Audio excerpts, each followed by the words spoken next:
Our next session is Literary Textures from Art to Heart. Though visual art is experienced primarily with the eye, just as name implies, texture is a key consideration in creating a piece. Though visual art is experienced primarily with eye, just as the name implies, texture is a key consideration in creating a piece. Texture in art refers to the way the piece is perceived to feel or actually feel, adding depth, realism, and a whole host of other positive qualities. Without further ado, may I request our moderator for the session, Dr. Ashok Pandey, author, global education expert, former chairperson NPSC, to kindly be on stage. Sir, we request you to be on stage, sir. Sir, among the panelists we have Padma Shri, Professor Urvashi Butalia, Director of Zuban, writer, publisher, and activist, co founder, Kali for Women. May we have you on stage, ma'am? Ma'am is an Indian feminist writer, publisher, and activist. She's known for her work in the women's movement of India, as well as for authoring books such as The Other Side of Silence, Voices from and the Partition of India, and Speaking Peace, Women's Voice from Kashmir. She has co founded Kali for Women, India's first feminist publishing house in 1984. Ma'am was awarded the prestigious Padma Shri, India's fourth highest civilian award for their work in literature and education. Welcome, ma'am. Our next panelist, Mr. Raghav Chandra IAS, author and founder, CEO. Sir is a member of the Indian Administrative Services, retired as a Secretary of Government of India. He is also founder, director of the Bhopal Literature and Art Festival held annually in January. Sir is the author of the novel Scent of a Game based around the theme of tiger poaching. He has edited the book Eternal Wisdom of the Tribe and has authored another novel, Kali's Daughter, set in the elite civil services that describe caste discrimination in the higher echelons of Indian society. He writes a column for Business World's magazine. His op-eds on environmental reparations have been selected by Collins, UK for textbook on international perspective for students and teachers. He is the founder, CEO of Consult. Welcome, sir. Our next panelist, Mr. Subhash Garg, IAS, Economic Policy Advisor, Shubhanjali, author, The 10 Trillion Dreams, former Finance Economic Affairs Power Secretary, Government of India. The $10 trillion dream, the state of Indian economy and the policy reform agenda is a commentary on Union Budget 2023-24. This book is expected to be published in March 23, containing extensive analysis, explanation, and commentary on budget, including the outcomes of Budget 2021-22 and implementation performance of Budget 2022-23. He's also entered into the agreement to write a book titled We Also Make Policy with Harper and Collins about his experiences with policymaking as Secretary to the Government of India. Welcome, sir.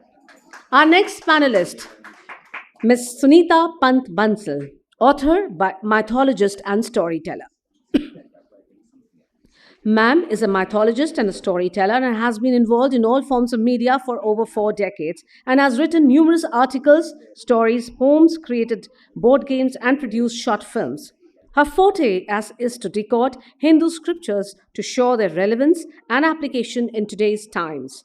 She has authored 26 books for adults and young adults, decoding the philosophy of mythology, and 1,000 books for children on folk literature and scriptures. Amongst the bestsellers are Krishna, the Management Guru, and Everyday Gita. Welcome on board, ma'am. Our panelist, Dr. Santosh Bakaya, novelist, poet, essayist, biographer, academician. May we have you on stage, ma'am? Ma'am is a winner of Ruel International Award for Poetry, Setu Award for stellar contribution to the world literature. Dr. Santosh Bakaya is an acclaim for her poetic biography on Mahatma Gandhi, Ballet of Bapu. She is a poet, essayist, novelist, biographer, TEDx speaker, and has written 23 books across different genres. About her latest book of poems, Runcible Spoons and Pea Green Boards, her biography on Martin Luther King Jr., Only in Darkness Can You See the Stars, has also been critically acclaimed. Thank you. We welcome you all on the stage. Over to you, sir.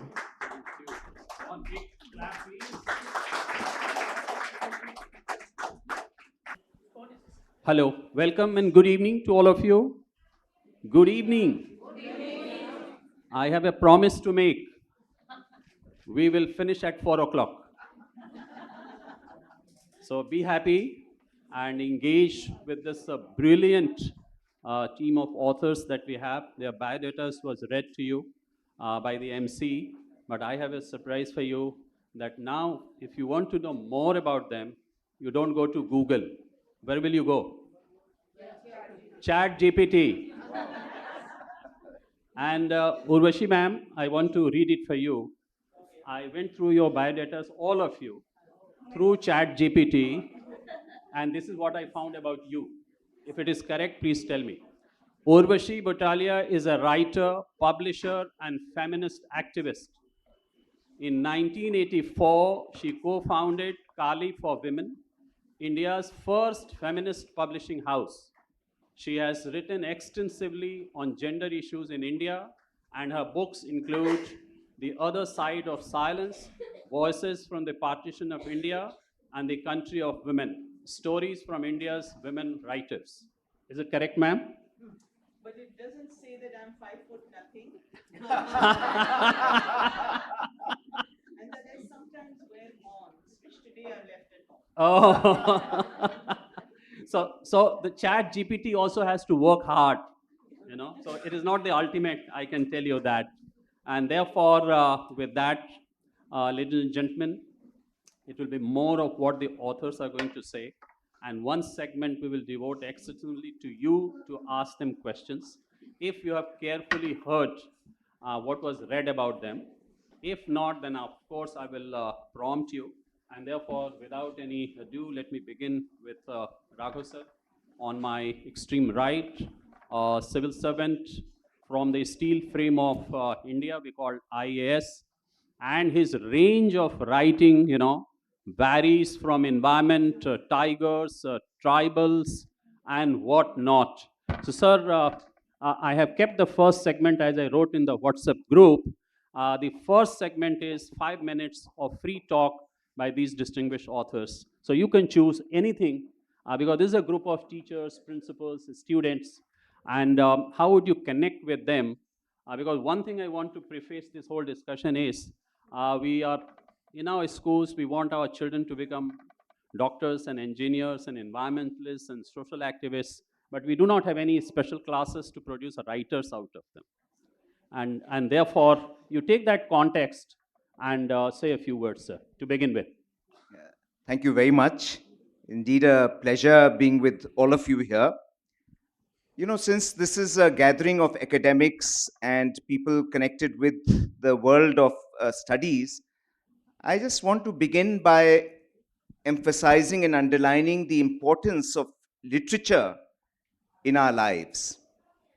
Unfortunately, most of the time, and increasingly with the global emphasis on STEM, sciences, technology, maths, which is all very important, and of course now with AI and all that, we are inclined to kind of forego, overlook, and even look down upon the importance of literature in our lives. So what I want to underline is that literature is exceptionally important for building up the horizons of students, for enlightening them, for giving them a greater understanding of almost all disciplines, whether it is the sciences or whether it is the arts, whether it's architecture, whether any field that you take, even computer science really has to have and is broadened in its dimensions, is enhanced, is leveraged, is augmented if you have a better understanding of literature. And therefore, it's exceptionally important for students, for faculty, for teachers, not to look upon literature as mainly fanciful play of words or very arcane writing by very eminent, fanciful people, but it's something which is fundamental to all our understandings. And just as maths is fundamental to the sciences, so also literature is fundamental to all the studies relating to humanities, and I would even go to say that even higher sciences, whether it's economics or whether it is uh, very high level medicine, you cannot have a good understanding of those subjects unless you've taught your students and the students have themselves inculcated a discipline of reading, writing, and to be able to articulate their thoughts well. In a world which is going to be governed by artificial intelligence, it is very important for people to be able to ask the right questions. You can get the answers. Today, even Google can give you answers and information on just about everything. But you should know what to look for. If you do not know what you're asking or what you want to look for, you would be absolutely rudderless. You would be in the desert. You wouldn't know what to ask and where to go. Group chat AI will also be able to help you only to the extent that you have a basic comprehension of just about everything. And the right directions have to be known before you can ask the right questions. And therefore, again, literature is exceptionally important. In general, literature for me means a lot. I could be in different places at the same time. I'm in different minds. I'm wearing and being in the bodies and in the minds and the souls of different entities. And it's a kind of a ménage à trois between the writer, between the actors or the dramatis personae that he's the protagonist that he's created, and I myself. So it's a constant interplay between different entities, which is what makes literature very rewarding, very exciting, and a very, very happy pastime to be in. Had we not had good literature, we would not have had that much emphasis on the environment. It was Rachel Carson's The Silent Spring, which led to a worldwide interest in the field of environment, in the negative adverse effects of pesticides, of chemical pesticides, and led to a large-scale banning of various kinds of chemical pesticides. Had we not had 1984 written by George Orwell, we wouldn't have known about totalitarianism. We would have, continued to talk about Adolf Hitler, but we would never have realized that even in the most democratic society, sometimes you can have authoritarianism, which can be extremely debilitating and can absolutely ruin your day-to-day functions and reduce your human dignity. Had we not had Animal Farm, likewise, we would not have known about totalitarianism again.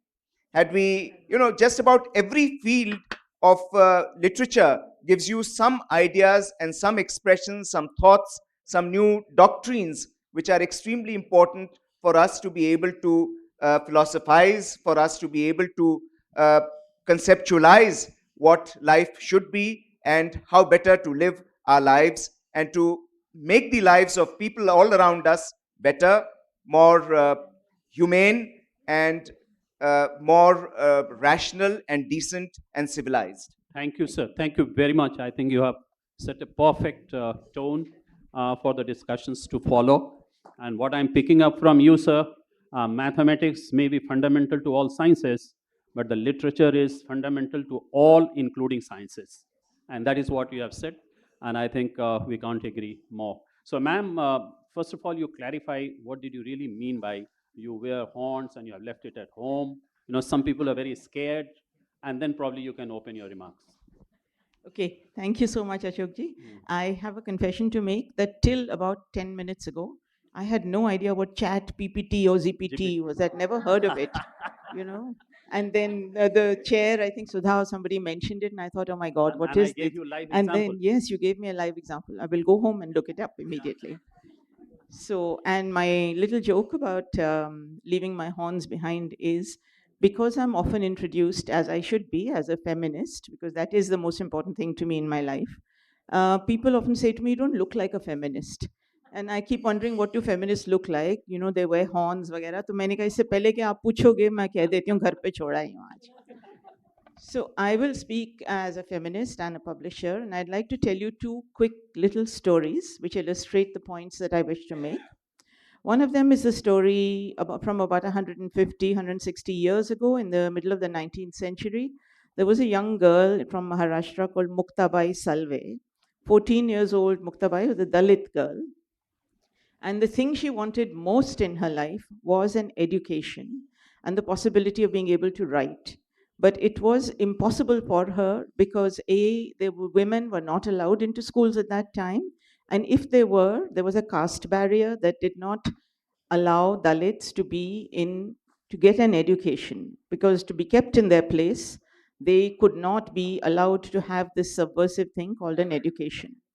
Muktabai managed to study by a chance of getting into a school that was set up by two people whose names you possibly know. I'm sure you know, Jyotiba Phule and Savitribai Phule. And once in that school, one of the things she did was she wrote an essay in Marathi. In English, it translates as On the Grief of the Monks and Mahars. And it is an essay which is a searing indictment of the denial of the privilege of education to the poor and marginalized in our society, and particularly to girls. And I would recommend all of you read it. It's available easily on the net in English translation. But to me, what that proves is that from the longest time, women have had inside them this desire to learn. And the desire to learn, the flip side of that desire is to share that learning, which often comes through writing. My second story has to do with the Gurugram and Delhi, or Gurugram and Delhi. Um, so it is the story of a young author called Baby Haldar. Some of you may have heard of her. Her life story was taken without copyright clearance by NCRT from us and put into textbooks. I have to say that in every public gathering, because NCRT should be paying copyright fees rather than stealing stuff, but it happens. So Baby was a poor woman and came from a really poor family. Her mother left and went off with the youngest child in the family, who was a baby boy, at an early age, leaving Baby and her sister, Baby at 12 years old, her sister at about 14 or 15, with the father, who was an alcoholic and who was violent, but who was the only earning member of the family. This is the story of many poor women in India. Baby was married at the age of 12. She was a mother by the age of 13. The man she was married to was twice her age. He was jobless, he was violent, he was alcoholic. She faced the same life her mother faced. She had 3 children in quick succession. One day, she decided she could take this no more. And she took her 3 children from Howrah and she got on ticketless onto a train to Delhi. She came to Delhi and somehow managed to get to Faridabad, where she knew her brother was, but she did not have his address. All she knew was that he was a motor mechanic. She found the place where motor mechanics worked, somehow managed to find her brother. He was not happy to have her because he was poor too, and 4 people to feed is a difficult thing, but family is a big thing in India. So he kept her until she found a job. She tried many jobs, and finally, the job in which she settled was in the house of a retired professor from the IIT. And this retired professor happened to be the grandson of a writer that you will all be familiar with called Premchand. So I knew that that would get. So he was Premchand's grandson, the son of Premchand's daughter. Premchand had 2 sons and a daughter, and he was the son of Premchand's daughter. And he noticed that Baby, when she was cleaning his house, paid a lot of attention to his library and his books. And one day he walked in when she was holding a book in her hand and he said, "Can you read me the title of the book?" And she was really embarrassed because no employer had even noticed her as a human being before, let alone asked her to read. But she read it, and it happened to be Taslima Nasreen's autobiography, the first volume, called Amar My Bela. And baby is a Bengali, so she could read it. So her employer then said to her, asked her about her life, and she told him how much she wanted to study. And he then started to lend her books, make space in the day when she could read, and he would sit in the evenings and talk to her about books. And about a year into this exercise, he came to her one day and gave her a notebook and a pen. And she said, "What is this for?" And he said, "You do what you like, maybe you write your life." And baby thought, like all women do, what is my life? I'm a poor woman, I have no life. And then she started to write it, and she wrote a book in Hindi, actually, because although she's Bengali, she had been living in Delhi for a long time, so her language had become Hindi. And the book was called Alo Andhari, From Darkness to Light. And we published that book as publishers, translated into English as A Life Less Ordinary. And Baby's book became an international bestseller.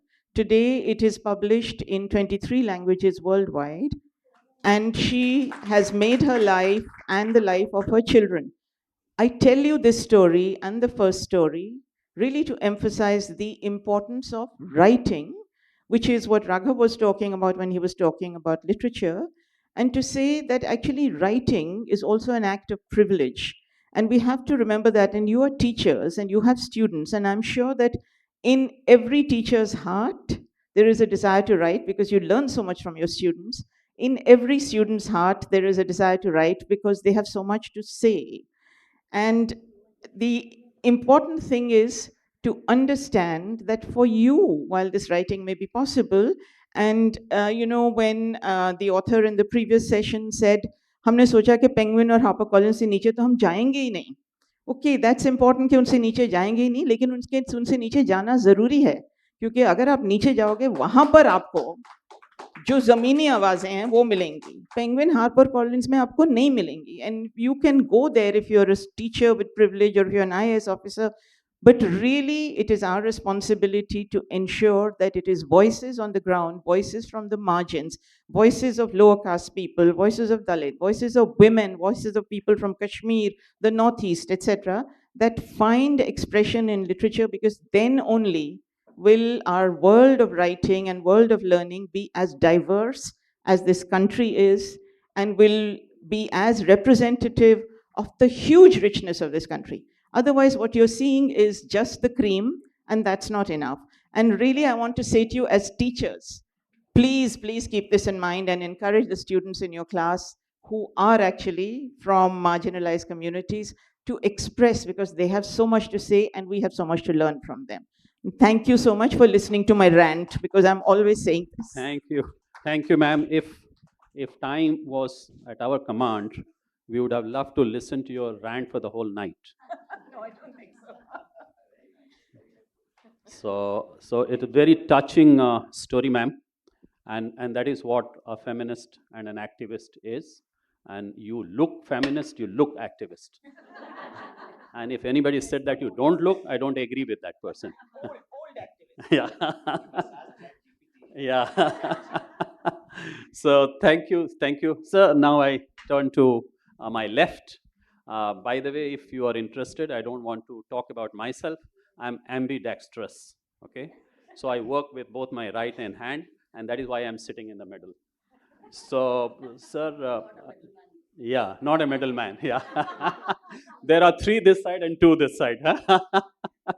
So, sir, I mean, you also come from the civil services. You are very suave, very soft-spoken, but I think your heart is made of steel, or maybe something else. I don't want to go into details of that. But what the audience would be interested in is that your student life, how you grew, you became an IS officer, and then you became an expert on economics, finance, fiscal deficit, budget. And as educationists, every year we say, oh my God, this year also we didn't get 6% for education. So this has been our common, as educationists, we are asked, what do you expect from the budget? We say 6%. we don't know what that 6% is. So kindly decode all these for us in your opening remarks, sir. So thank you very much. I think this is very interesting way to start with. So I did start out as a commerce student, Hindi medium schooling earlier. But what we were hearing in the previous session, I had enormous curiosity and the appetite to read, just read anything, just read a lot. And that perhaps gave me a lot of depth. What ChatGPT does today, it's also pre-trained on the enormous amount of literature which is available there. And then it turns out what is presentable, what it thinks is presentable. Our human mind is also exactly 90 billion neurons and synapses, which was talked about earlier. That has enormous capacity to cull out from the world the kind of knowledge which we want to use in our lives. So I think that gave me a good platform. Got into the IAS after doing some professional courses, etc. And incidentally, since you mentioned about steel, so I have written, this is still to be published, a book which is titled Steely Resolve. This is the story of my sort of service life for about 35 odd years, from the time one got into the service to the time I was the executive director in the World Bank representing India and all. And the numerous instances and experience in the life where if a civil servant is dedicated to serve the public interest, and then it faces the enormous amount of challenges sometimes where there is a conflict between doing a public service or doing sort of something which is found more suitable by the powers that be, etc. So what is the kind of situations you go through, what are the kind of decisions you make it, and that's what is described. So I won't go into that today. But the other book which was mentioned, which is in the publication now, hopefully this should be available by July, August, is what is titled We Also Make Policy. And this describes the experiences and the situations one handled and participated in the policy discussions during my period as Secretary Economic Affairs and the Finance Secretary here. Enormous amount of decisions are taken, which publicly we come to know as being taken by the prime ministers and the finance ministers, but civil servants contribute enormously into that. And that many times is able to shape also the decisions, because I think that crafting of policy is, to my mind, the civil servant's responsibility. The political objective is very well stated by the political persons or the authorities. But whether this is within our constitutional mandate, whether this is in the larger public interest or not, and how would that policy service the public interest largely, is, I think, the responsibility of the civil servant. And if you don't discharge that very well, then you turn into a lot of situations. Many times there is a convergence between the political interest as well as what is in the public interest. Those are relatively easier things to deal with.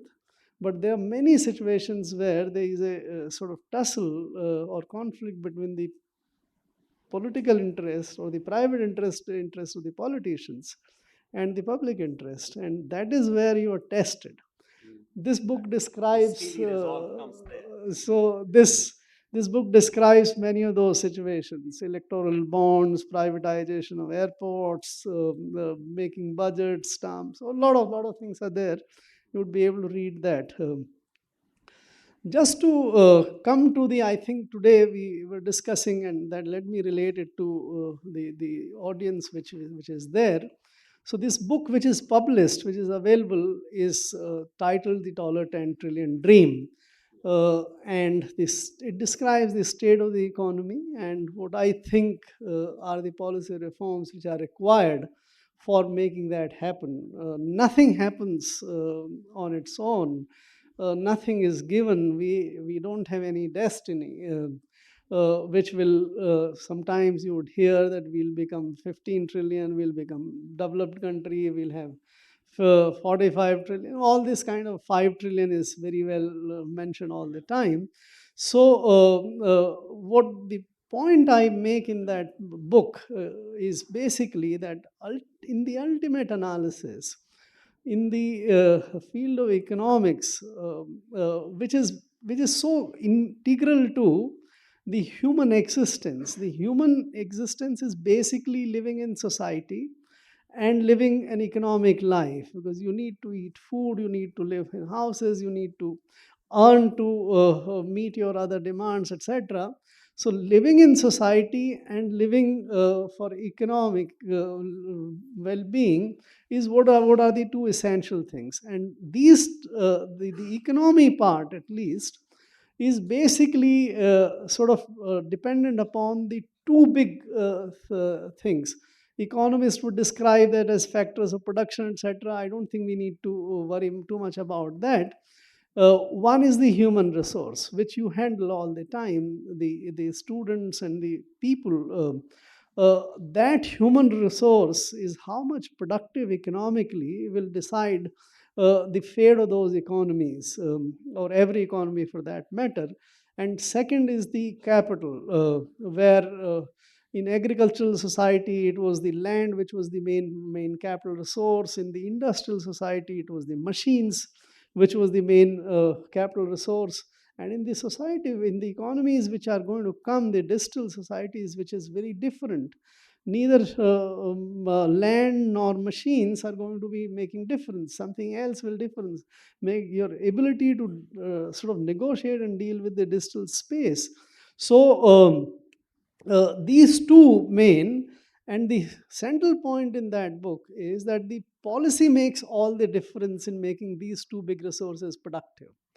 If you make it, if you make a choice to go for a communist system or a socialist system or a capitalist system, or you go for a public sector oriented system or a private sector oriented system, the consequences would be enormous. Why China until 1978 was a poor functioning society, but after 78 it changed quite a lot. Why the decisions, whether it's Japan, South Korea, and we also after 1991 became much more productive is because of basically the policy decisions. So the book elevates the policy as the third real difference makers after the human resources and the capital. I think it's a long book, but you would find this sort of telling the sometimes economics and finance is little sort of intimidating. People don't find it very sort of interesting, but the way it tells you is the way the real life we live in. So we'll talk about this more later, but thank sir. you very much. Thank you very much, sir. I think you have given a very comprehensive perspective in which policy figures in. And as educationists, we know only one policy, and that is national education policy. We don't know any other policy. So maybe we'll discuss about that. But you want to say something? No, I just want to say that even the education is a sub part of the wider economic system. The schools which you have today, incidentally, are the product of the industrial society. These schools did not exist 200 years back or 150 years back. In the agricultural society, the education was taken in something different way. And that probably makes me say that in the digital revolution or the digital age, the kind of schools which we are having today are not going to be relevant there. Can we think about the schools for the future, the schools for the digital age? I think that's a big challenge. So don't think only of the education policy as it's the wider, and you shape the wider economic system, Absolutely. and therefore that makes a lot of difference. Thank you, sir. Thank you very much, sir. I'll come back to you. Now I come to only author here who was very scared of me that I'm going to Yes. ask a lot of uncomfortable questions. Yes. But I'm not going to ask any question. So she is a. All the authors are No, storytellers, in my opinion. his DP scared me. I said, "Oh my God, such a serious, senior-looking person. Oh my God, what am I going to do?" So, ma'am, you are a storyteller, you are a mythologist, and your books are titled Krishna, the Management Guru, the Everyday Gita. I think you have a lot to share, but maybe your opening remarks will like to listen to you first. Yes. Out of this entire panel, thank you very much for calling me, Sudha. This entire panel, I should say, I resonate with Urushi the most because I have been a publisher myself. Okay. And also, I'd like to say I have no stories to share except my own. And my entire life, my entire writing career has been from my own life, the observations. And another thing I would like to add here is that I think I was lucky, I was blessed that I was born in a family of readers. Our house was always full of books. Books were supposed to be gifts. Books were like, I mean, that's what we kind of lived for. And also, I studied in a school where our teachers were extremely encouraging. I still remember the name of my English teachers who encouraged me, Mrs. Beecham in my primary school, who published my first poem when I was 7 years old. Now, imagine a 7-year-old child. Her poem gets published in the school magazine with the name Sunita Pant, Class 2B written. The kind of confidence it instills, it makes you feel, oh, I can do it. So that is something which is imperative, which I always tell teachers and parents that you must encourage your children to write whatever the hell they're writing. Allow them to draw whatever they're doing. Allow them to ask questions, whatever they have in their mind. Do not tell them that this is silly or whatever. Then in middle school, we had another wonderful teacher, Mrs. Kishku. Now, she used to tell us that, we had a 2-period class for writing composition. She would put a painting on the blackboard, set it against the blackboard and say, you have to write an essay on this, and the person who writes a poem will get 2 marks extra. So I would write a poem and get 2 marks extra also, then I could leave the class also. So it was like, all this writing thing was very natural, good fun, and I was getting a lot of encouragement. I cannot talk of any literature because I've been a science student. So I studied science, and in our school, in our times, it used to be either you become a doctor or an engineer. It was a girls' school, so we didn't talk much about engineering. It was doctor, or it was chartered accountant, or if you go to humanities, you become a civil servant. I took up science because I was good at it. It was as simple as that, not to become a doctor. I, in fact, wanted to marry a doctor, which I did. I mean, that was simpler. It was simpler. I mean, you already get a guy who studied everything, so, like, you don't have to bother. So that I did. So I studied science because I loved science, and I had a research kind of a brain because my father was a research scientist. That research brain I use in digging up facts when I write. Because you need to do a lot of reading, you need to do a lot of research to write any one single book. So that has always helped me. So you see, this is how life has helped me. But then, after that, I forgot about writing because, you have to go to college. So I went to Lady Haven College, studied nutrition, became a dietitian.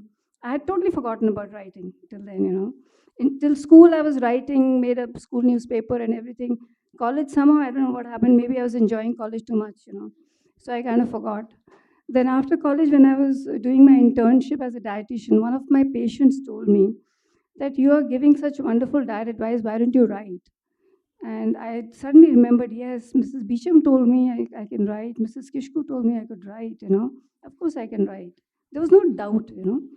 So very confidently, I crossed the road across to this, set of newspapers. And there was this magazine called Sun Weekly. I didn't even know what it was. I just entered the office and I demanded to see the editor. Look at my confidence. Thanks to Mrs. Beecham and Mrs. Kishku. So with this confidence, I went there and I said I want to meet the editor. The receptionist was quite amused. The editor was fortunately, he had time, he was free. And when I met him, he also looked very amused and he said, what do you want to write? So I said, I don't know. I want to write, but my patient told me I can write. I should write about diet. So he said, okay, what would you write about diet? I said, you ask me, I'll tell you. So he also didn't know what to. So he started talking about dieting. Now that provoked me. I said, diet doesn't mean dieting alone. It means diet for typhoid and this, that. All my education came up. And he said, yeah, that's what. Write about that. So, 2 days later, I gave him an article. And then he said, this is very good. Can you do a column? I didn't know what a column was. So I said, what is a column? So he said, if you give me 500 words, we'll publish it. And if you can do it every week, that becomes a column. I said, okay, no problem. So I started writing. And my writing career began like commercially, in the sense that I was getting paid. And that's how the whole thing, and every time I was doing something, I would find a person who would encourage me further. So I would say, I would call it luck, grace, blessing. Every time I managed to find a mentor who would tell me, why didn't you do it? Why didn't you interview so and so? Why didn't you write this? It just went on like this all my life. And that's how I became, ultimately became a journalist, entered Times of India, edited the Saturday Times, started the Saturday Times for them. If anybody remembers, it was so long ago. Then I became I joined Frank Brothers as the editor-in-chief. I became a partner in Frank Brothers. Textbooks I was running away from, Harnam Singh and all those, physics and stuff. I actually had to work on them. So this is what God does. You shouldn't run away from anything. So then, the journey was like this. So my entire life is one long story.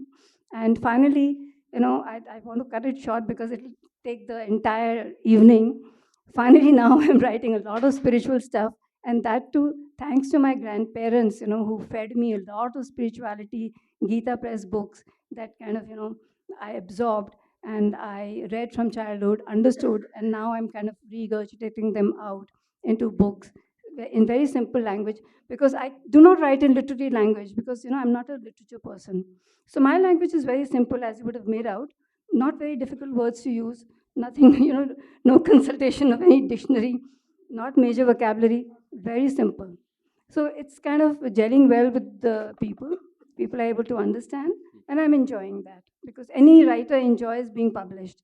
What else do we want? So that in brief is my journey. That's really brief. Thank you. Thank you, ma'am. And your journey is very interesting. And you have given a lot of hints how to, choose spouses and all that. So, so everything has come in your story.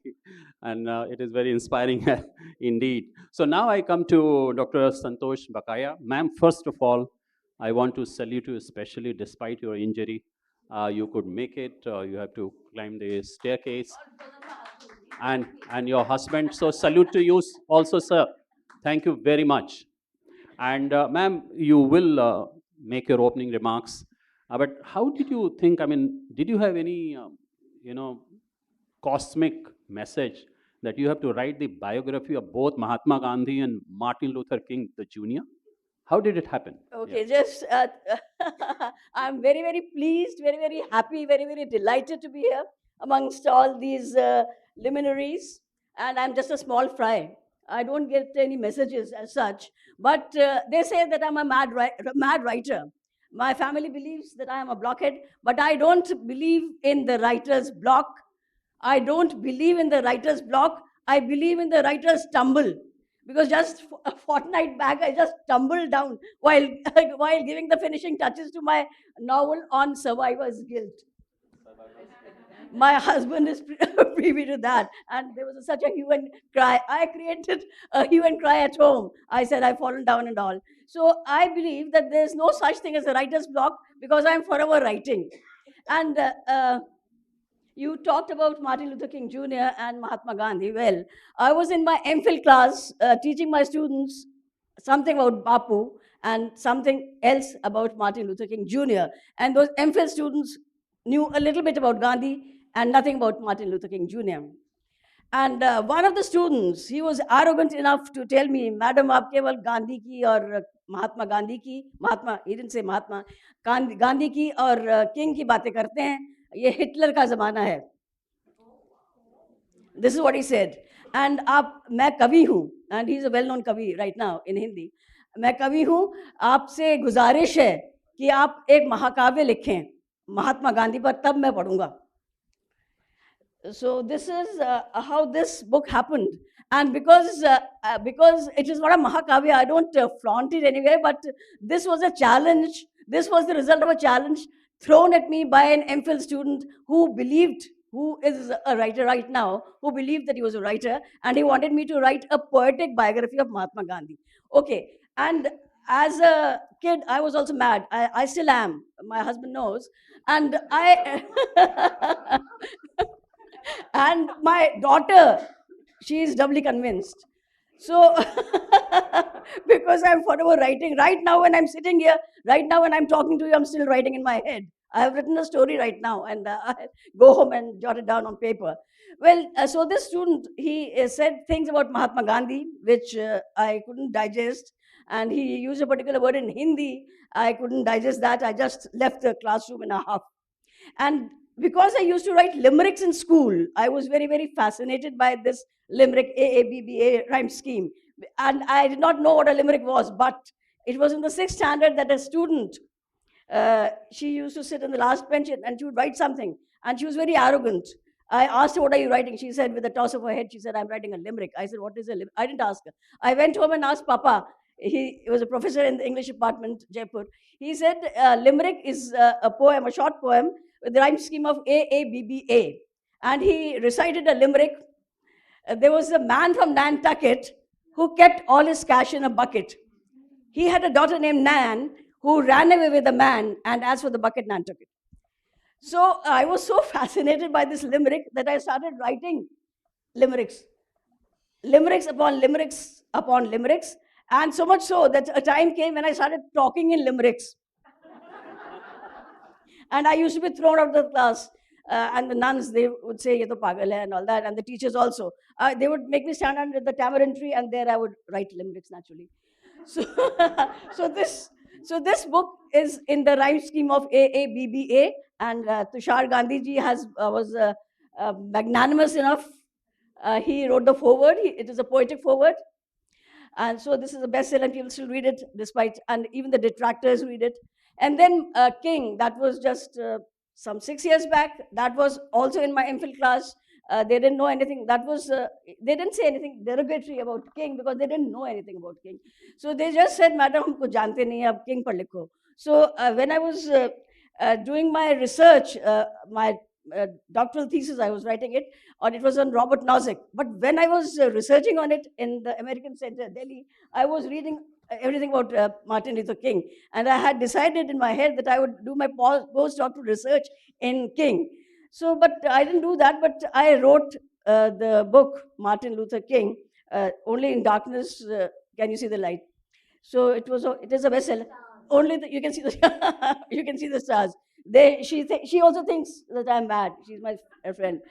So that is how it happened, and people liked it. And I think Raghav Chandra ji also he has a copy of that because I was there at Bhopal Literature Festival. Okay. Yeah, and by the way, your book was excellent. I read it. I reviewed it too. Kali's Daughter. Kali's Daughter. It is an excellent book full of sardonic humor and a beautifully written book.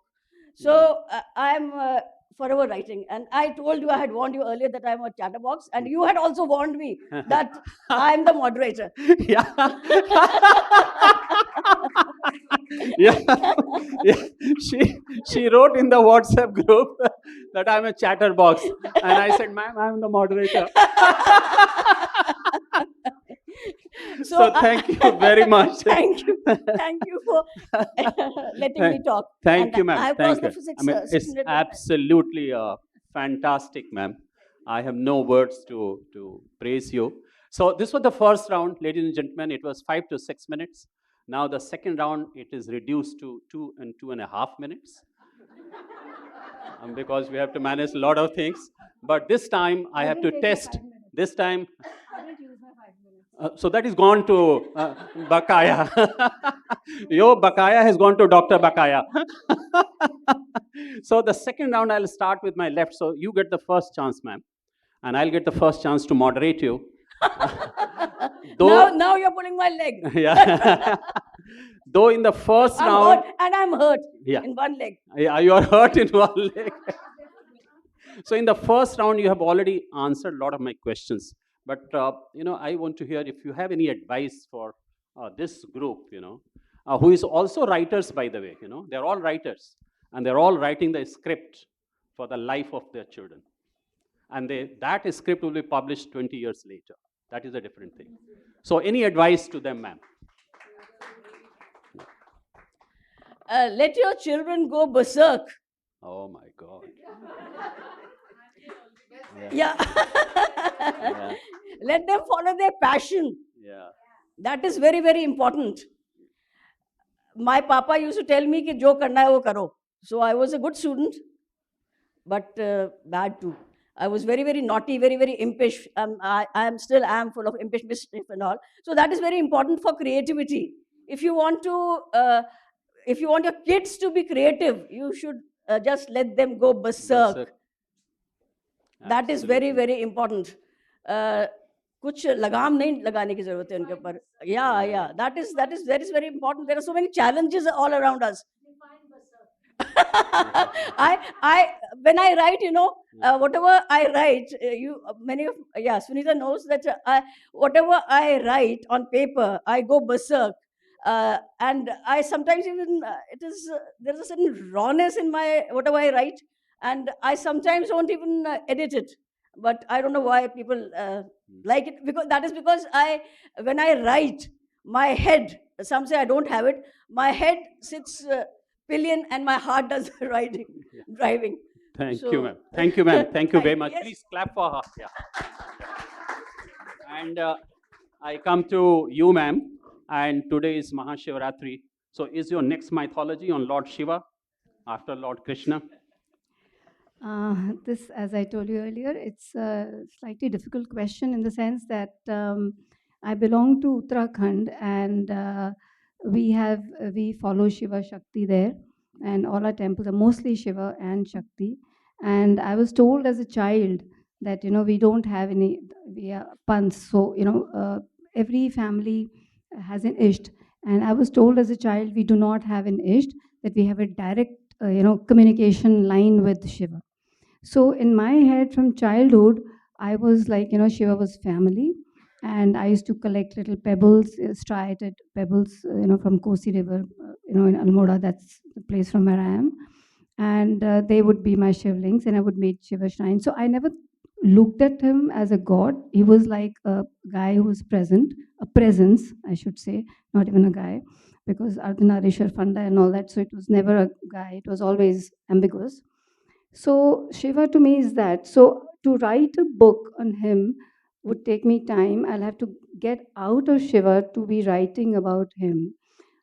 Meanwhile, some years ago, I wrote a book on Kailash Mansarovar, which was called Kailash Mansarovar, Journey of Body, Mind, and Soul.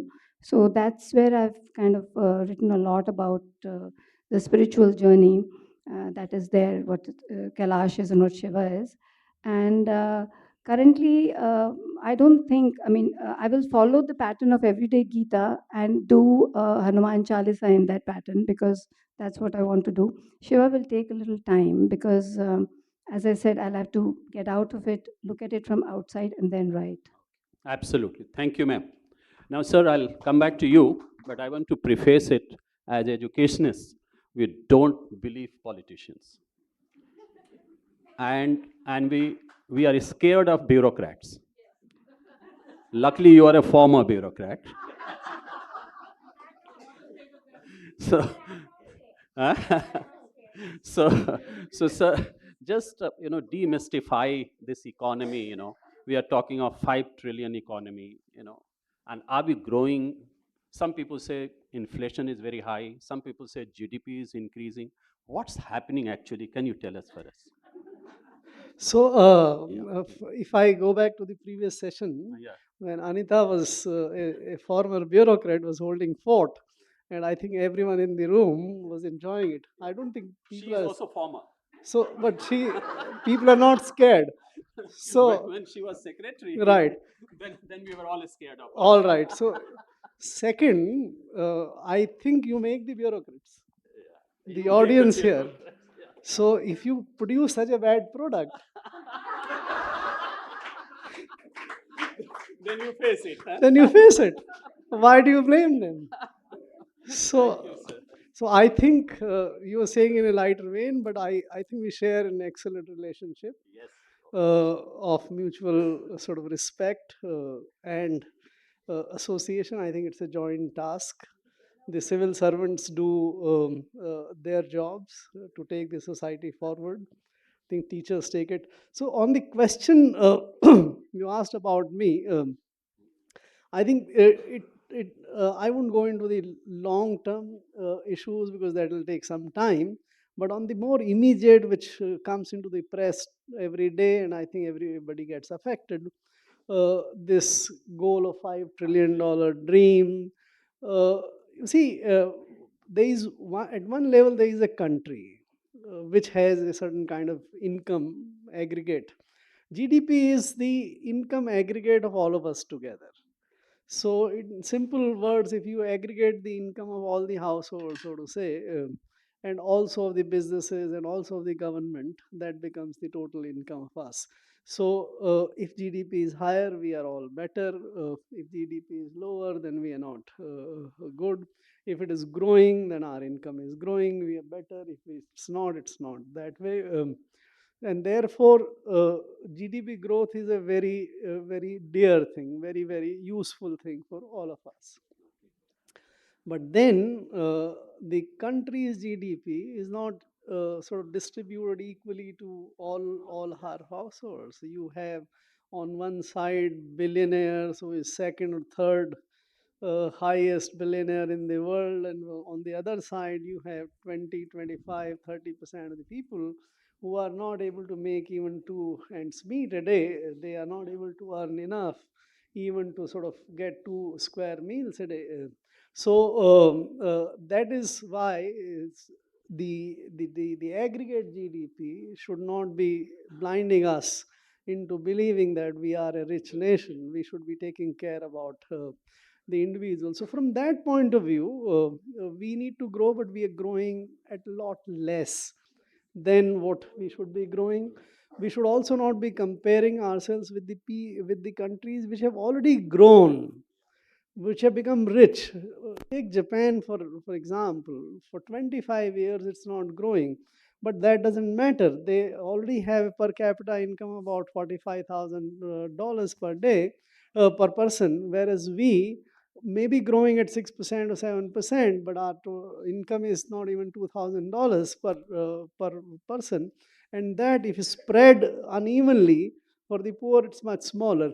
So I think what we should be aiming at is a big growth in the country's GDP, but also in the household's income, and that is where the issues like inflation, etc., comes in.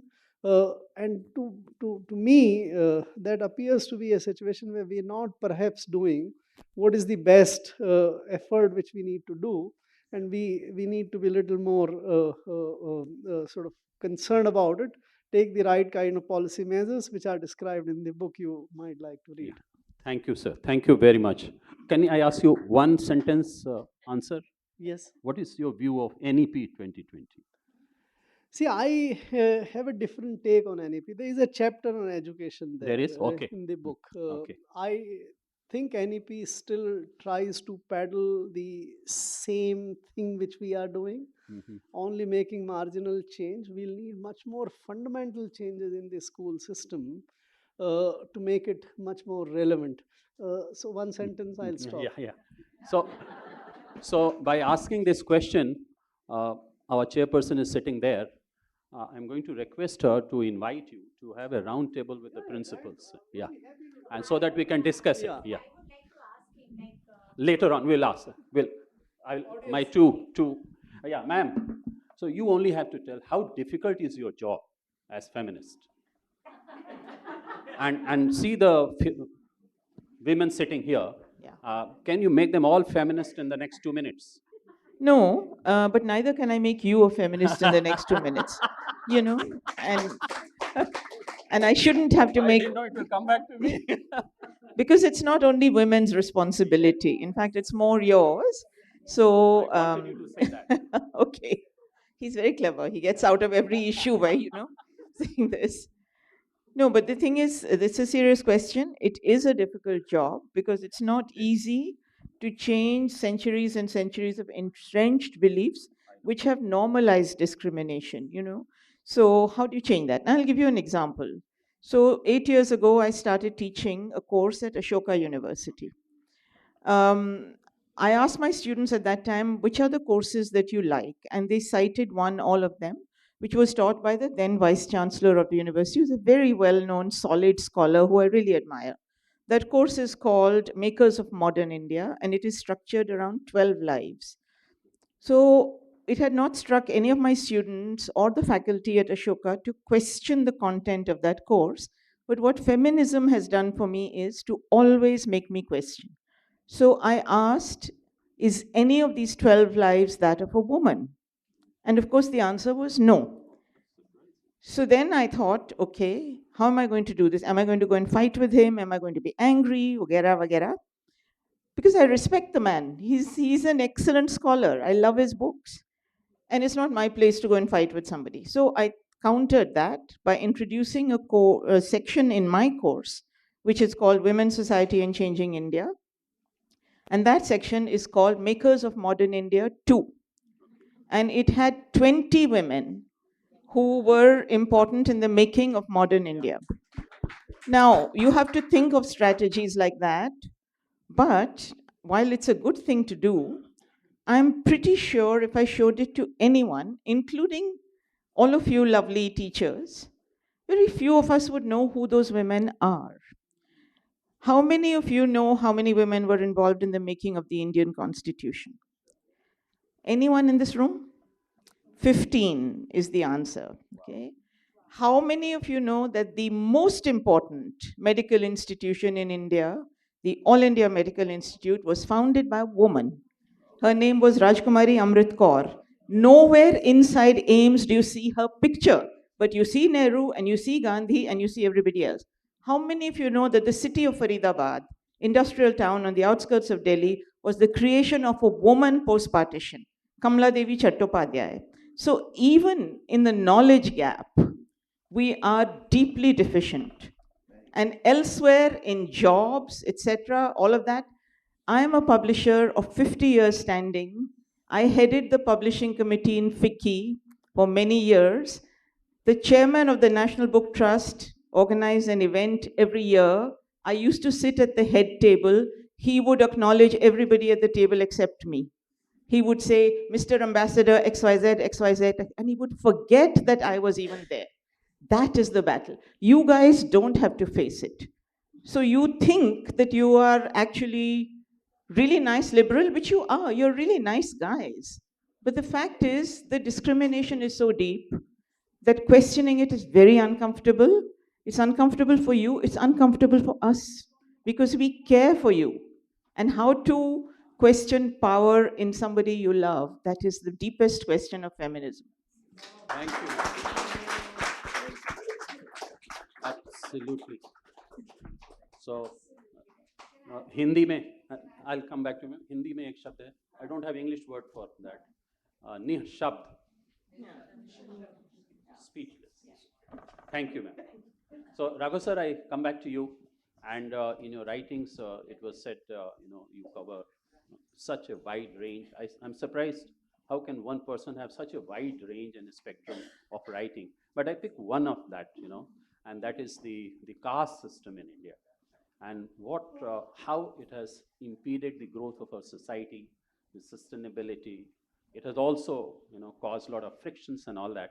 So how have you dealt with it, and what has been its impact on our society? So, for me to speak about that, you must allow me to quickly mention why I wrote about Yes. this subject. I've always held very, very severe, strong, tough postings, in infrastructure and industrial development, financial management and commerce and such like.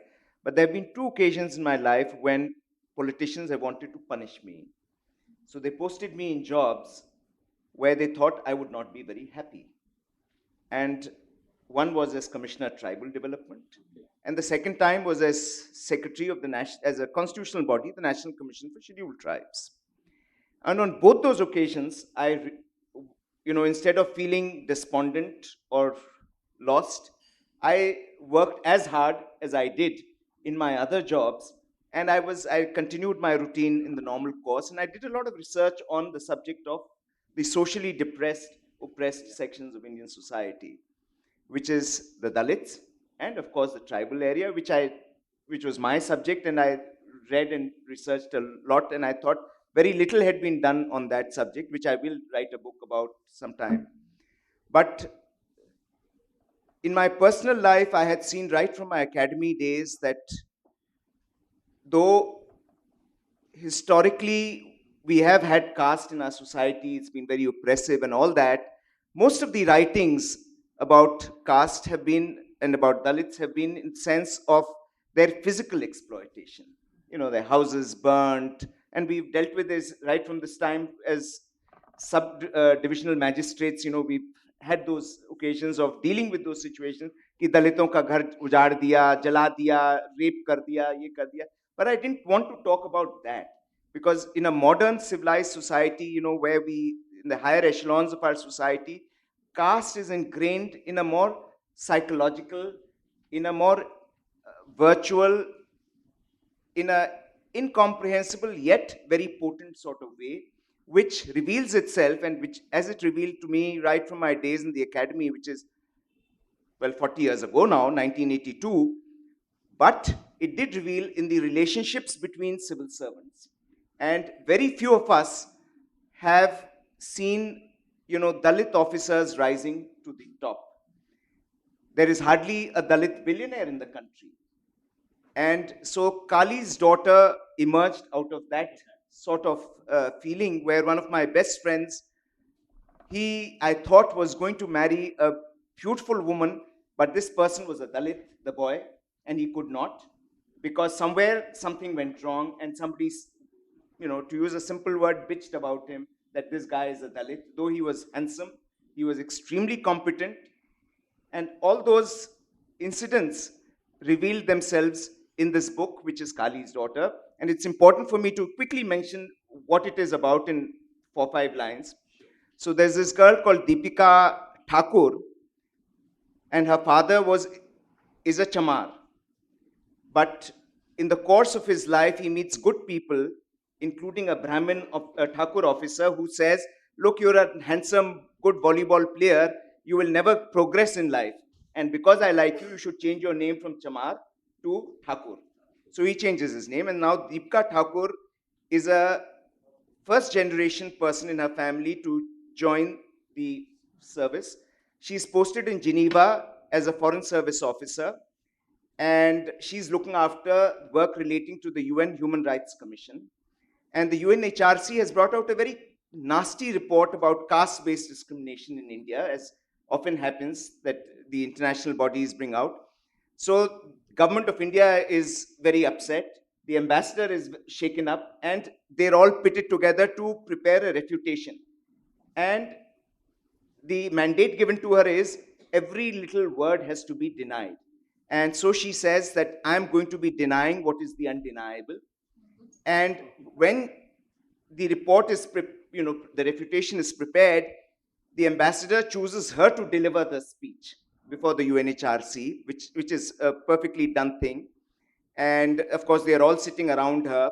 So when she goes home with that report and she's asked to cram it up and ensure, because her diction is not perfect, she reflects on her own broken relationships. And 2 of them have broken only because of the fact that she is a Dalit. So coming back to your question quickly, this impact of caste, well, it's all over the place. And you have caste-based politics, where you are not allowed to have secular, rational, economic criterion, development criterion, but you are using caste to fashion your approaches to winning an election. You have discrimination in an economic sense. I mean, I'll be very happy one day if we have the 3rd richest man in India as a Dalit. and that would be the day when you could say that, you don't have caste-based discrimination. It's there, like feminism Urvashi spoke about. It's all over the place, except that in a modern society, despite the fact that government, and I must say that government is indeed doing a lot to ameliorate their condition, yet the psychological uh, uh, uh, uh, differences, the psychological barriers to their development still exist in a very, very rampant form. And it takes a very discerning eye to be able to really figure them out and to assess them. It's only when you are in jobs like these commissions that you realize what a lot of petitions are received, the kind of discriminations that occur, how people's lives have been ruined, and what impact it has on Thank you, sir. Very interesting anecdote that you shared. So we have, ma'am, you wanted to say something? Yeah. You can take mic, ma'am. Yeah. I'd just like to add something to what she said. Discrimination happens all the time with women. With me also as a publisher, I've had problems. When I set up my own publishing house, my distributor wouldn't pay me on time saying, "Arey ma'am, aapko kya zarurat hai?" Like, my husband being a doctor and all. So it was absurd. They had to pay me for my work, right? They had to pay me for the books that I had done for them. I mean, what kind of an answer is that? Aapko kya zarurat hai? This kind of disgusting stuff you keep facing women. Sure. But you see, in otherwise also, if you, as writers, when I started writing, I also realized that, it's a responsibility of a writer that right from the childhood, the books, children especially when we write, we need to be very careful as to what we are inculcating through those stories. So when I started writing mythology because I wanted to show that both are equal. If I'm writing Ramayana, I'm showing Sita's thoughts also. I'm not only glorifying Ram and his journey, I'm At the also cost, talking about yeah. what is happening to Sita. So like Absolutely. this. My next book is about Yashodhara, Buddha's Okay. wife. Oh, wonderful. That she also became a Buddha. But who talks about her? Yeah. Buddha is Buddha, but Yeah. what happened to Yashodhara? Yashodhara. So, that is what. So, it's for writers also to take this responsibility to start talking like this and writing books, to give the right foundation, because these are the people, the children are going to become what we are today. So, I think it's a No, responsibility. very right? valid. Thank you very much. So, is it time up or we have time? Time is up. So, thank you very much, Mr. Raghav, Rishi ma'am, Garg sir. And I know you're Dr. Bakaya. And it has been one of the wonderful sessions that I have been part of. Absolute delight and privilege to me. Thank you all very much for being here. Thanks a lot. Thank you, ma'am. Thank you. Thank you, sir. Thank you, ma'am. May I request Ms. Meenu Tiwari, Principal, CR Public School, ma'am, to kindly express our gratitude to Padma Shri Professor Urvashi Butalia.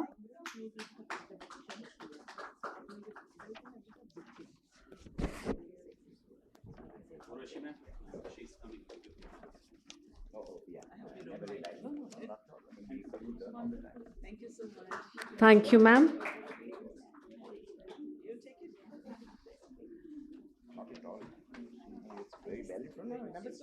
Nice comments.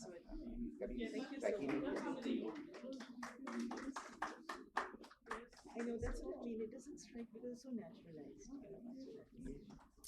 Somebody has to push it. No, no, very, very valid. Thank you so much. Thank you. Thank you, ma'am. May I request Ms. Seema Sehajpal, Principal, Dharav High School, Jaipur, to kindly express our gratitude, present our gratitude to Mr. Raghav Chandra. Thank you.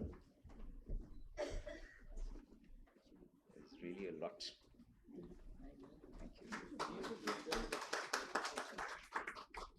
And the shawl.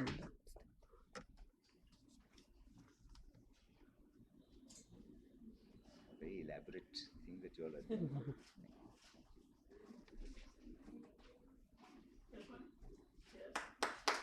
Thank you very much. Thank you.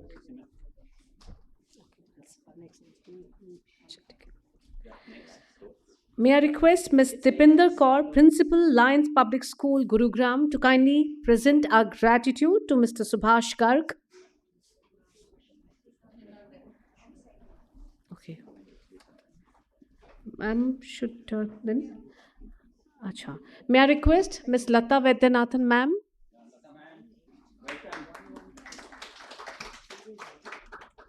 Lata, ma'am? to kindly present a token of gratitude to sir.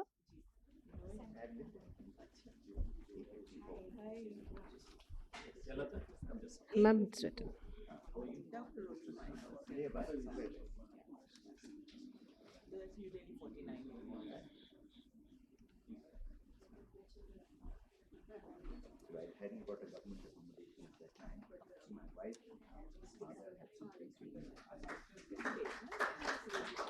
Thank you, ma'am. Thank you, sir. May I request?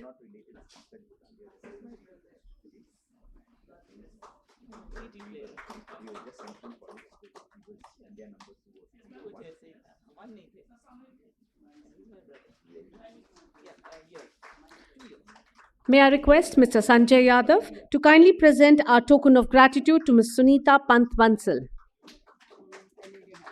Yes, ma'am.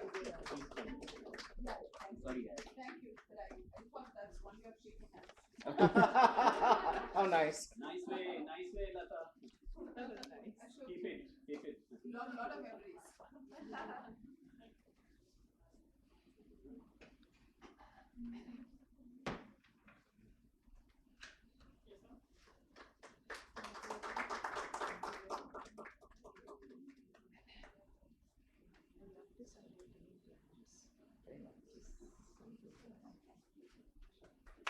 Thank you, ma'am. Thank you, sir.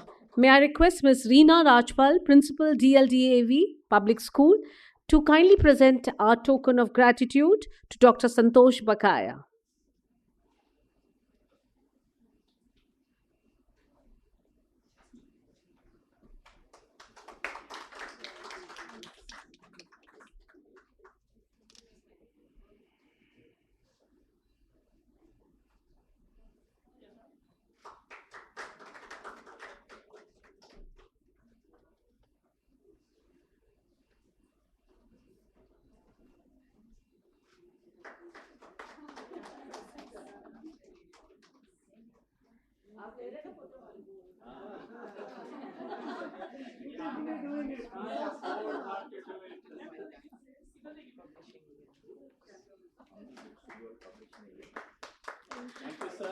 May I request Dr. Sudha Acharya to kindly express our token of gratitude to our moderator, Dr. Ashok Pandey. तब तक हम जा नहीं सकते जब तक आप Thank you, sir.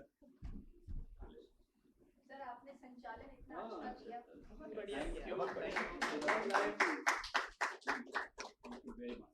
God bless you. Thanks a lot. Thank you. Ashok ji, Thank you, sir. Thank you. Thank you, sir. Thank you, sir. Thank you, sir. Sudha, बीच में आ जाओ. Sudha, बीच में आ जाओ. फोटो ले जाओ. Please come closer. Raghav sir.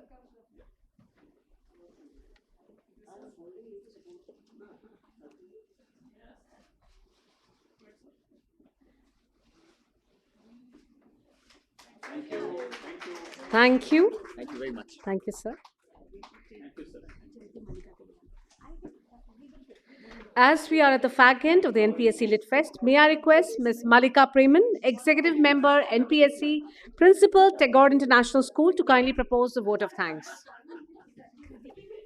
A very good evening to everyone, all those who are present. The toughest thing to do for such a day is to propose a vote of thanks, and that to a befitting vote of thanks. I hope that I do justice to this, and please accept my apologies in case I miss on anyone in this vote of thanks, if I miss anybody. We started the day with Padma Vibhushan Dr. Sonal Mansingh, who urged us to connect with the roots through the Vedic scriptures, and ended with Mr. Karwal requesting us to push our limits, and Mr. Chandra asking us to ask the right question. Even ChatGPT doesn't help you if you are not specific to what you want from it. It is an honor for me to stand before you today and express my heartfelt gratitude for the successful organization of the first ever Lit Fest organized by NPSC Conference. Can we hear a big round of applause? We are thrilled that we could bring together so many exceptional authors, scholars, and educators to share their knowledge and insight with us. This event would not have been possible without the dedication and support and contributions of great many people. Our heartfelt thanks to our keynote speaker, Dr. Padma Vibhushan, Dr. Sonal Mansingh, for the inspiring and thought-provoking talk. Ma'am emphasized on the importance of engaging ourselves in poetry and literature and how it brings positivity in all our lives. A big thank you to all our distinguished speakers, each of the speakers emphasizing and highlighting the power of literature and how the expressions in all the scripts guide us and help us to lead a peaceful life. Your words of wisdom and expertise have given us new perspective on literature and its impact on our society. We are deeply grateful for the time and effort you invested in the Lit Fest.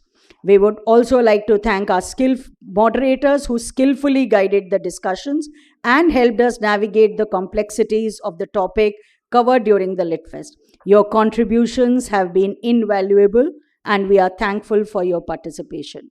Our gratitude also goes out to the student authors who shared their work with us. Their creativity and talents have been a source of inspiration for all of us, and we are thrilled to see the enthusiasm they bring to the world of literature. We would like to express our sincere thanks to our sponsors, Bharati Bhavan Publication and Rising Sun Pitambar Publication, whose support has made this event possible.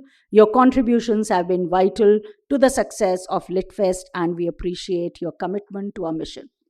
We would also like to extend our thanks to our media partner, Hindustan Times, for helping us reach a wider audience, and for their support in promoting the Lit Fest has been deeply appreciated.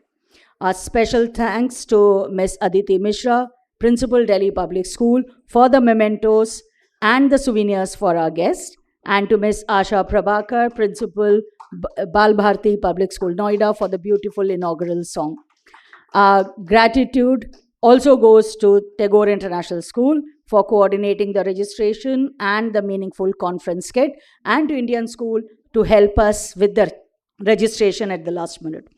Lastly, we would like to thank all our mentors and lifelong members, life members, NPSC, and all former chairpersons of NPSC who have been the backbone of our organization. Your dedication and commitment to our mission have helped us achieve our goal, and we are truly grateful. Without your guidance, the NPSC would not be where it is today. So thank you very much. And of course, we would like to express our deep appreciation to our chairperson, Ms. Sudha Acharya, chairperson NPSC, principal ITL Public School, for her leadership and vision. Ma'am, the success of this Lit Fest is testimony to your enthusiasm, passion, and the quest to give everyone a platform for meaningful ideation. Thank you so much, ma'am, for pushing this and for the successful conduction of the first ever Lit Fest of NPSC. Thanks are due to the team NPSC, who proved that nothing is impossible when we work in team without any terms and conditions attached to it. In conclusion, I would like to thank everyone who contributed to the success of Lit Fest.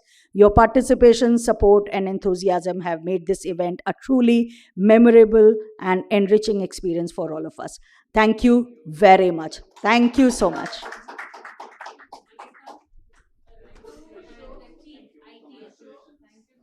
Yes, of course.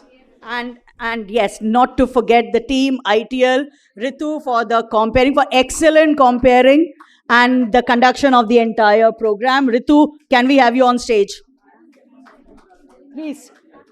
A big round of applause to Team ITL and Ritu, especially for for tolerating all of us. Thank you so much.